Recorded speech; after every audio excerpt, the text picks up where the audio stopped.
The slice of life comedy anime, The Great Jai Will Not Be Defeated, will be premiering this Sunday. I took some time out this week to read the first volume of the manga just to see if the series will be worth my time. I've been looking for another unique comedy series like Don't Toy With Me Miss Nagatoro since it ended in the spring. While this wasn't exactly what I was searching for, I did get some enjoyment out of reading it. The Great Jai Will Not Be Defeated has much more in common with The Devil Is a Part-Timer than it does with Nagatoro. It's essentially a reverse isekai where the protagonist, Jai, has been teleported to the human world after the collapse of the demon realm at the hands of a mysterious magical girl. Jai has lost most of her power and has reverted back to a child. The only thing that she has left is a small gem which she can use to temporarily revert back to her normal adult form. The series focuses on Jai's daily life as she goes to work and looks for mystic gems which have been scattered around the area that she can use to restore her power, the Demon Lord, and the entire demon realm.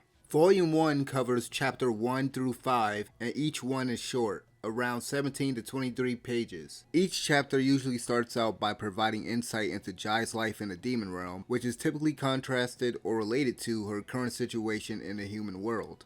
Throughout the book, we get glimpses of how Jai lived before arriving in the human world, as well as some information regarding the mystic gems she is searching for. Jai hates her current living situation and wants nothing more than to restore the demon realm and return home. She lives in a small one-room apartment and doesn't make much money from her part-time job. Due to her high status in the demon realm, Jai is used to living a life of luxury. She is forced to live like a regular person, which would normally be a humbling experience, but not for Jai. Jai is a stubborn, self-entitled crybaby who has a lot of pride in who she is. When Jai isn't out searching for gems, she works part-time at a bar owned by the sister of her landlord. She is usually reluctant to ask humans for help given her status in the demon realm, but her boss, referred to simply as store manager, is always willing to assist her. The store manager is a nurturing and friendly person who treats Jai like a younger sister or a daughter. The landlord of Jai's apartment is the exact opposite of her sister. She's easily irritated and confrontational. Jai isn't the only resident of the demon world that has been forced to adapt to life in the human world. Her former minion Droji lives comfortably in the high-end district.